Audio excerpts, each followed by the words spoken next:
Bruchot habaot, ladies. Bruchot hanimtzaot. So beautiful to see everybody here today. So proud of you that you're coming to Shiurim just a few weeks before the great auspicious day, Chag of Pesach. And Be'ezrat Hashem, all the lessons that you're learning in these coming weeks will prepare you for that holy night, so that you can contribute something to that Seder table other than your cooking, right? And of course you're going to have to be alert, because you're going to have so much spiritual material to share with all of your family members, not like all the other years that you fall asleep at the table already by Shulchan Orech. So ladies, let's begin. This week's parasha is Vayakhel-Pekudei. And there are thoughts and lessons in this parasha that all women should take into their hearts, not only into Chag Pesach, but throughout their lives. The Midrash says, "B'zchut nashim tzidkaniyot nig'alu avotenu mimitzrayim, u'b'zchutan atidin lehigael."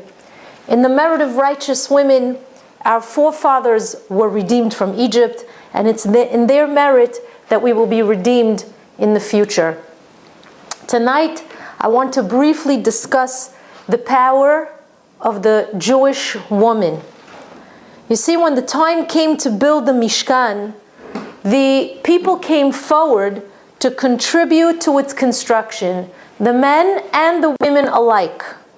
The Dad Zekenim Alav Shalom comments that the women contributed eagerly to the building of the Mishkan. They readily and they happily surrendered their gold jewelry, for the holy purpose of building the Mishkan. The men thought that the women are going to be reluctant to give up their jewelry, but the women proved them wrong. And the Midrash gives a description between the differences of the men and the women.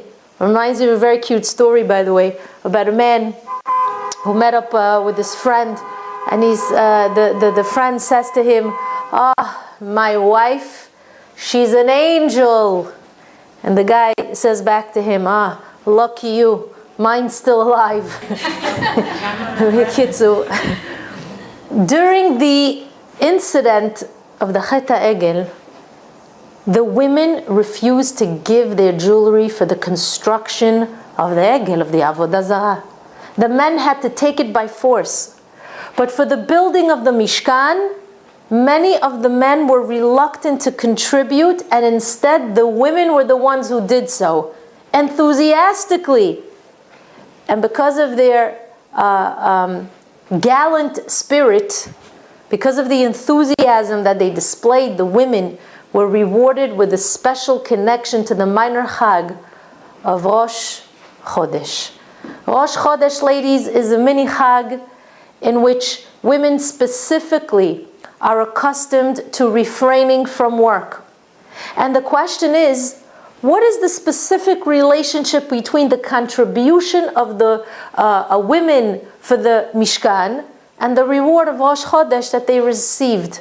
How are these two subject matters, how are these two inyanim connected? The Shemen Tov Alav Shalom offers us a beautiful explanation based on another midrash. The Torah Hagdosha says, "Vaya'as et hakior nechoshet ve'et kano nechoshet b'mar'at hatzovot asher tzavu petach ohel moed." And he made the washing basin of copper and its stand of copper from the mirrors of the multitudes who crowded around the entrance of the tent of meeting. The washing basin and its stand, which was used in the Mishkan, was made from these mirrors. What was the history of these mirrors?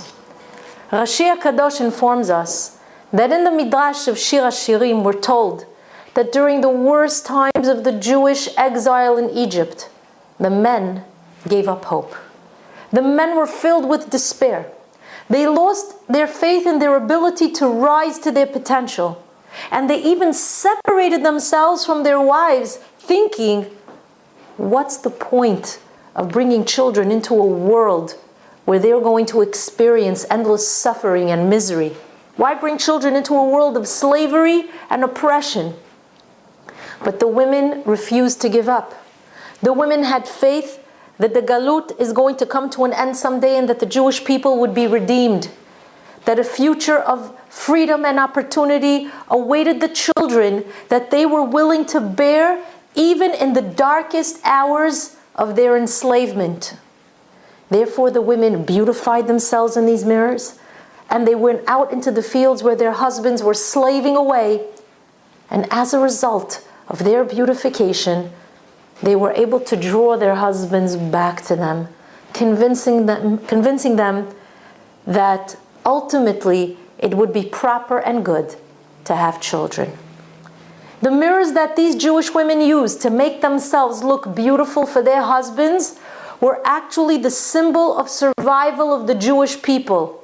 Had it not been for these mirrors, says the Even Ezra, there wouldn't have been any more Jewish children born into the world. You hear this?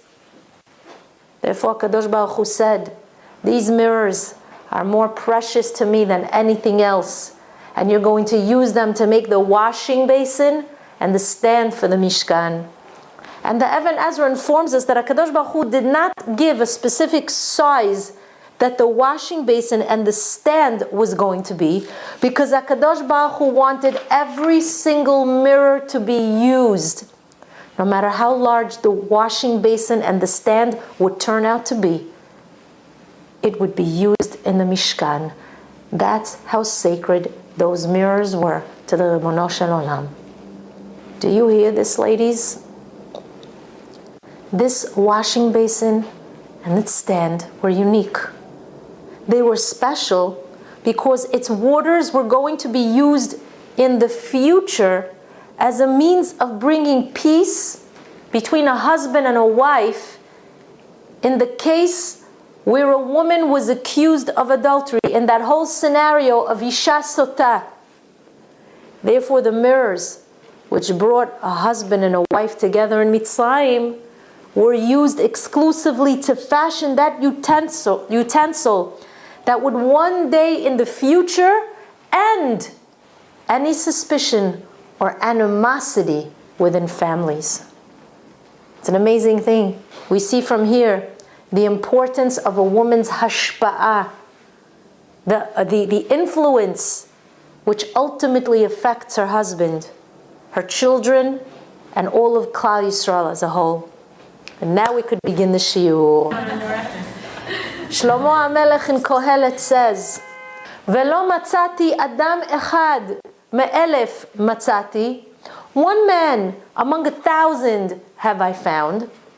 Ve'isha bechol ele lo matzati. But a woman among all those have I not found.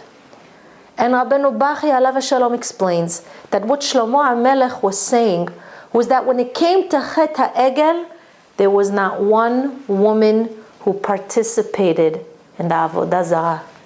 Not one woman who sinned. Yet the women played a vital role in the building of the Mishkan.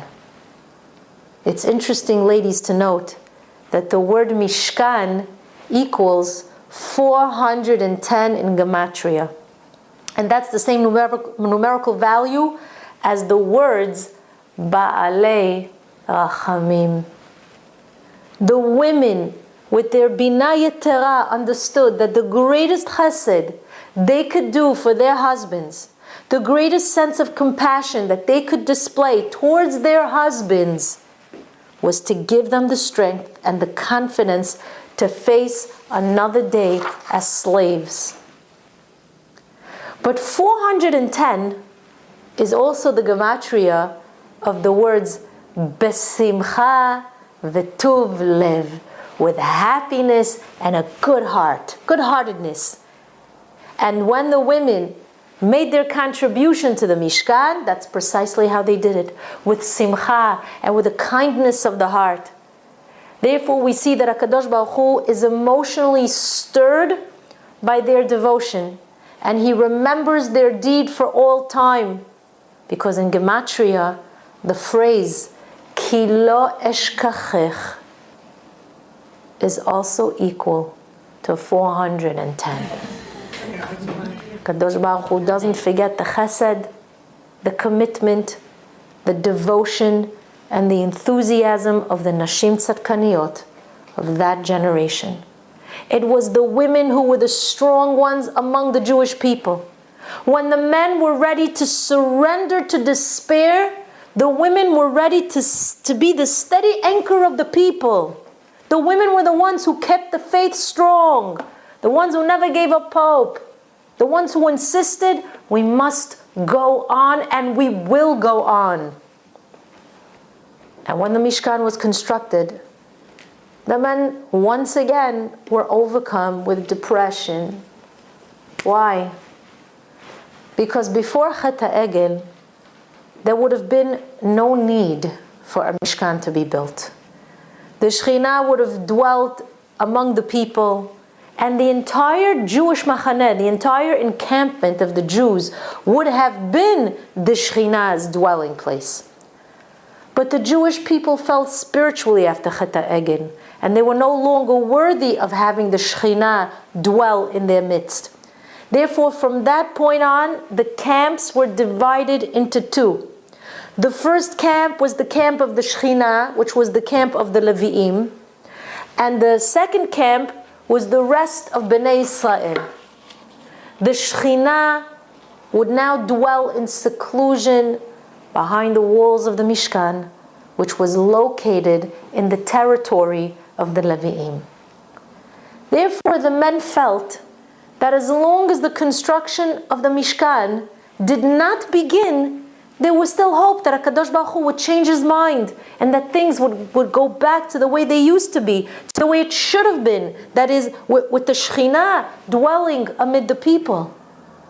But when the construction of the Mishkan actually began, the men realized that the Chet HaEgel was everlasting.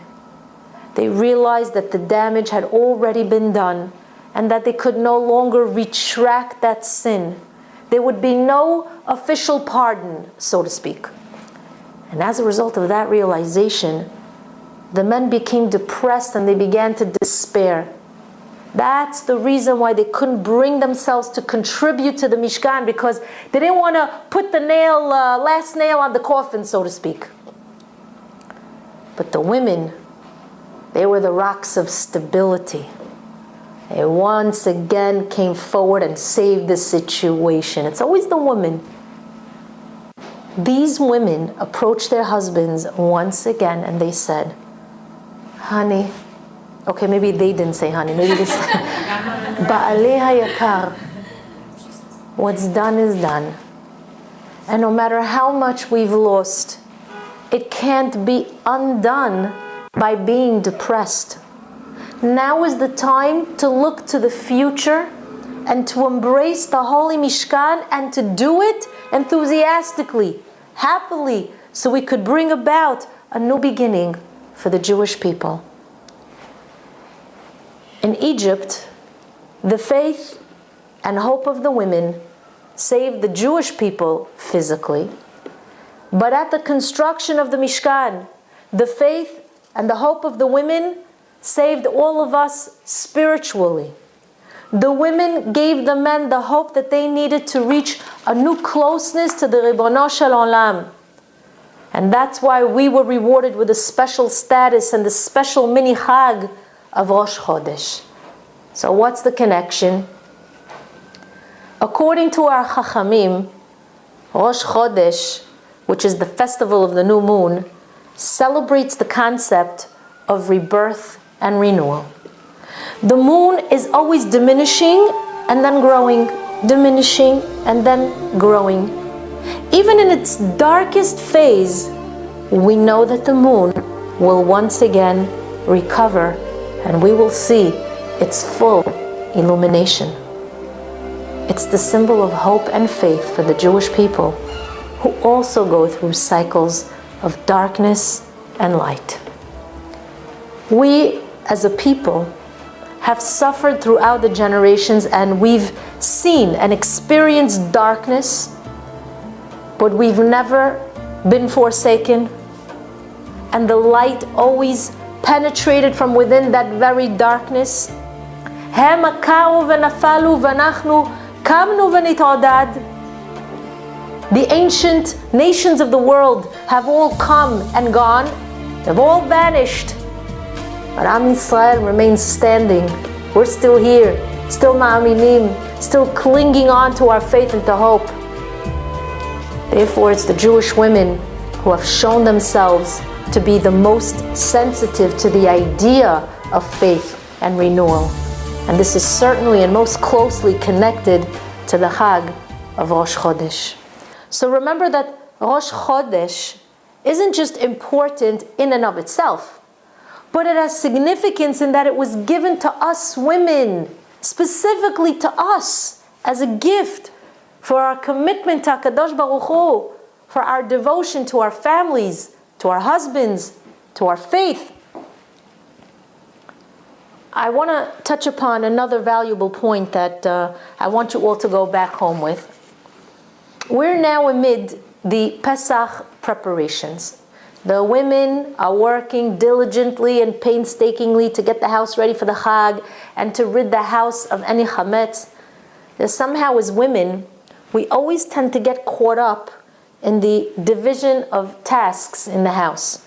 We assume that if we're housewives, then the men think that they're better than us. What I want to tell you, first of all, that the division of tasks in no way lessens the woman's value as ethical and humane individuals who withstood the test of the Chet HaEgel better than the men. Because it was the woman's innocence that saved the men from the Chet. It was their understanding that HaKadosh Baruch Hu doesn't want us to deviate from what is right. HaKadosh Baruch Hu doesn't want us to stray from the path of Torah, the Torah that He commanded. And that's what saved the women from being involved with the Chet HaEgel, because the women understood. Chachamim teach us that HaKadosh Baruch Hu gave women a greater understanding, a binah yetera, than He gave men. And that statement alone proves that HaKadosh Baruch Hu and also the male population of rabbis don't view women as inferior beings. Quite the contrary. They know that women are gifted and that they've been blessed with a superior understanding, and that's why they didn't participate in the Chet HaEgel. The woman is the foundation of the family unit. The woman is the mother of the home, of the family. The woman, by her very nature, was created with the incredible ability to be a mother, to be a good wife. That's the purpose of our roles, and that's the purpose of the roles of our daughters, ladies. Women are geschikt around the house because they were given this gift. Try leaving a man home for a couple of days with the household chores. You know what? Better yet, don't do it for the sake of your sanity. Ladies, whoever sees our womanly role in the house as degrading is gravely mistaken. The woman's role in the house is the most exalted and important creation. Shlomo HaMelech Alav HaShalom in Sefer Mishleh praises the Jewish woman of valor, the Eshet Chayil, because it's she who employs her wisdom towards an exalted end. And it's for that purpose that she was sent down to earth. Chochmat Nashim Banta Beita. Your house, ladies, is a Makom Kadosh. It's the holy house which the women constructed that has kept the Jewish people standing from its inception and until this very day. It's a Jewish woman. Isha Yehudiya. Isha Yehudiya is not stam an Isha. In Gematria, the words Isha Yehudiya is equal to 346. That's the same Gematria as the words Ezra Ladal, which means giving assistance to the needy. It's the women of our generation who are the ones creating Chinese auctions, tzedakah organizations, kiruv programs, camps, bikur cholim projects, whatnot. Tomchei Shabbos.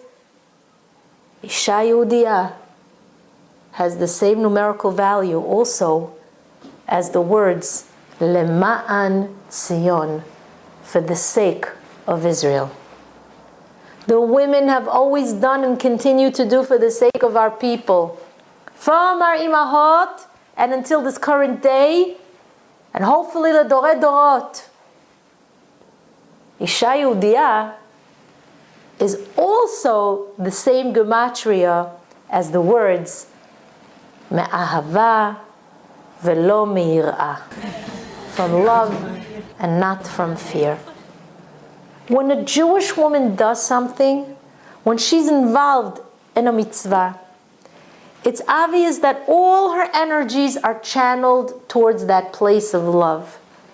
The mitzvah the woman does, whether it's nidah, chala, hadlakat nerot, cleaning the house for Pesach, whatever it is, it's all done with love, not fear. And doing mitzvot from love is the highest of levels that a person can attain. But guess what? Isha Yehudiya is also the same gematria as the words Ma'or Lagoim, a light for the nations. The Jewish women have fortified and strengthened our nation time and time again. The Jewish women were the ones who brought light to our darkest hours throughout the generation. The Jewish women were the ones that inspired so many goyot and goyim to do the right thing. And finally, Isha Yehudiya is also the same gematria as the words Netzach, Netzachim, forever and ever. The Jewish woman's positive effect leaves an impression on the world that's everlasting. Remember that when you leave tonight. What you do or do not do has a lasting effect. Lenetzach netzachim. We're the builders or the destroyers of the home. And we were given the task of preserving the Jewish home, kadat vekadin. There's no shame in that. If an Arab woman could walk the streets of any country during any season with her kafiyah, then the Jewish woman who has Torah and Kedusha from within can hold her head up high and not be embarrassed to dress modestly, not be embarrassed to cover her hair the right way. Enough with the shaitels already. You see what's going on out there? You don't think it's time to cover your hair the right way?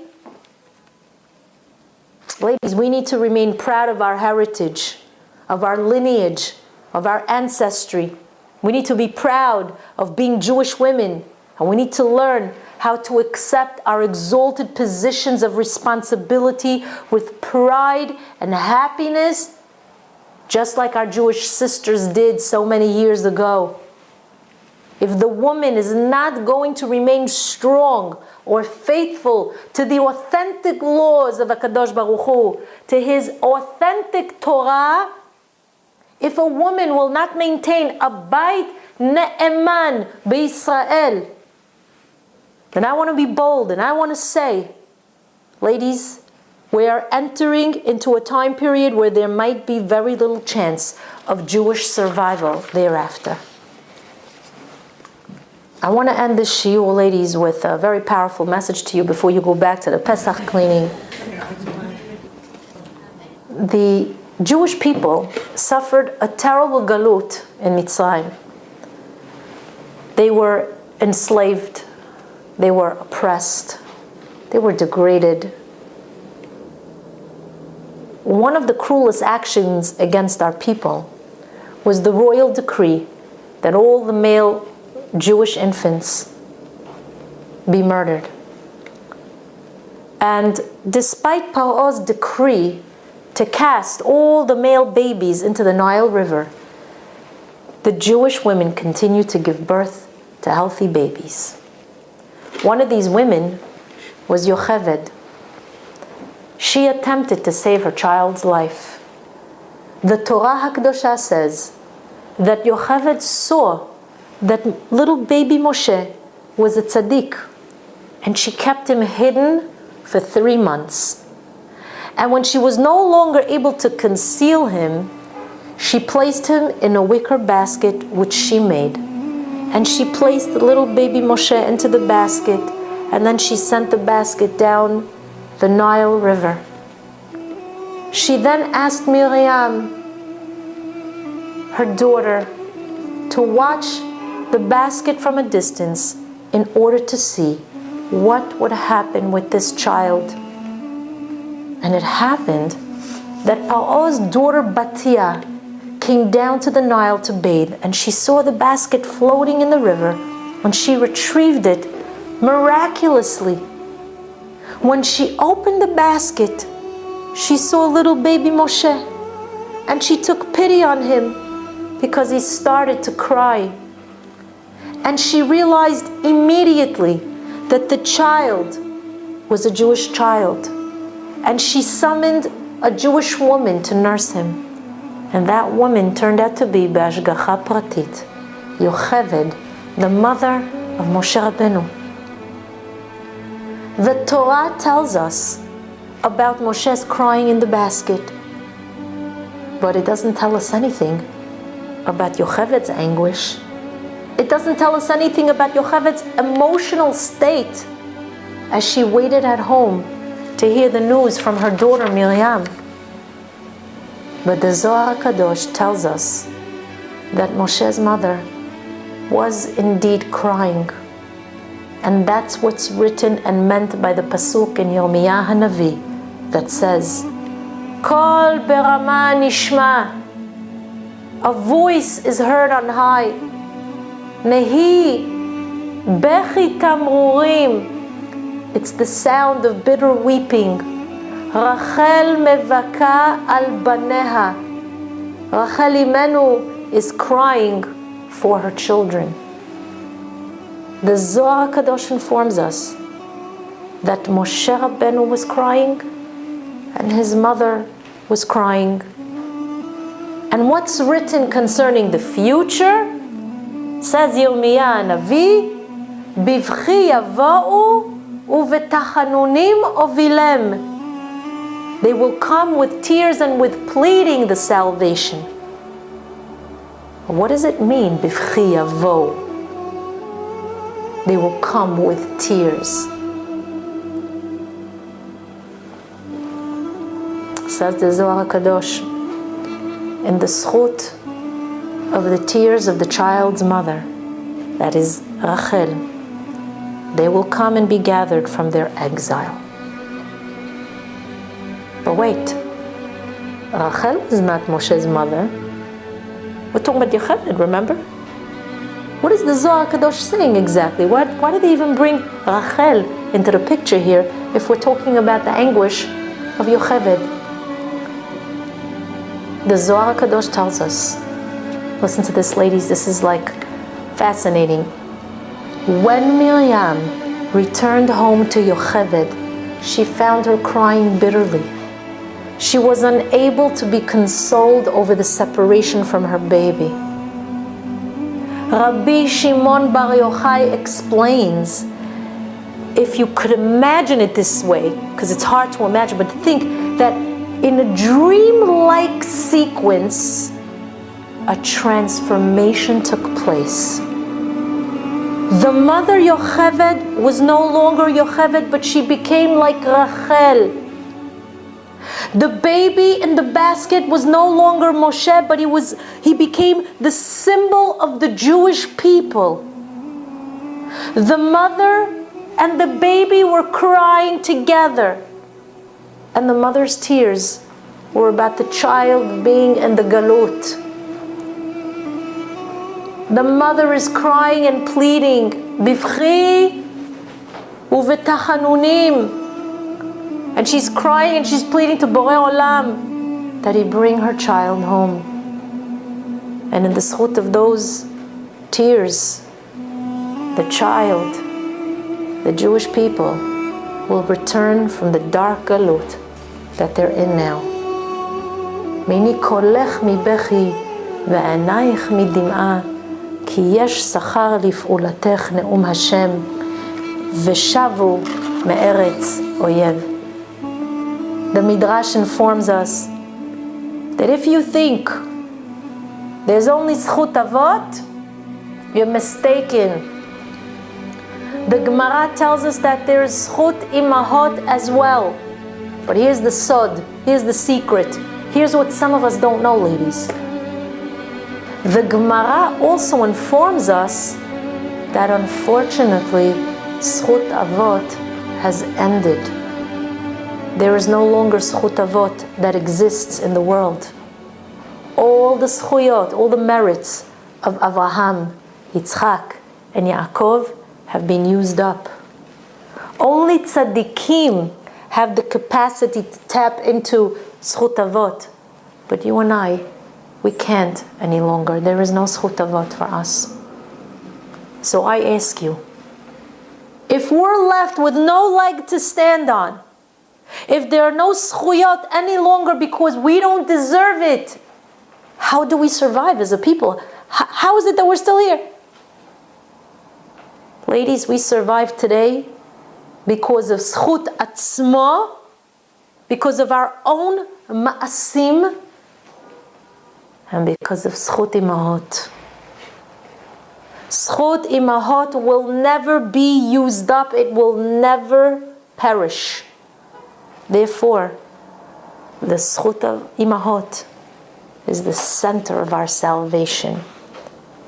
Almost every time our nation needed a Yeshua, there was a Jewish woman or a group of Jewish women who brought about the redemption. B'zchut nashim tzadkaniyot nig'alu avotenu memitzrayim. It wasn't just one, it was a group of them. And just as all the past redemptions came through the hands of women, so too our future redemption will be brought about by you, ladies. Uvischutan atidin lehigael. That means we have a tremendous task, a tremendous responsibility. But that also means that HaKadosh Baruch Hu knows we could do it. He has faith in us. HaKadosh Baruch Hu stands behind us, clearing the way for us to do our good work so that Mashiach can reveal himself, can come. בזכות נשים צדקניות נגאלו אבותינו ממצרים ובזכותן עתידין להיגאל. Ladies, the word ובזכותן, in their merit, that word in Gematria is equal to 491. And that's the same numerical value as the words Hayetzirah Hanifla'ah, the wondrous creation. We are indeed the wondrous creation. The word Uvischutan is also the same gematria as the words Yig'al Otam. He will redeem them. Because it's in the merit of the righteous women that we will all be redeemed.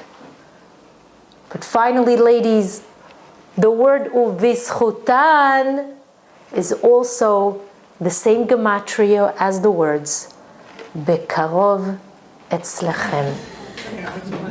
And it should be so.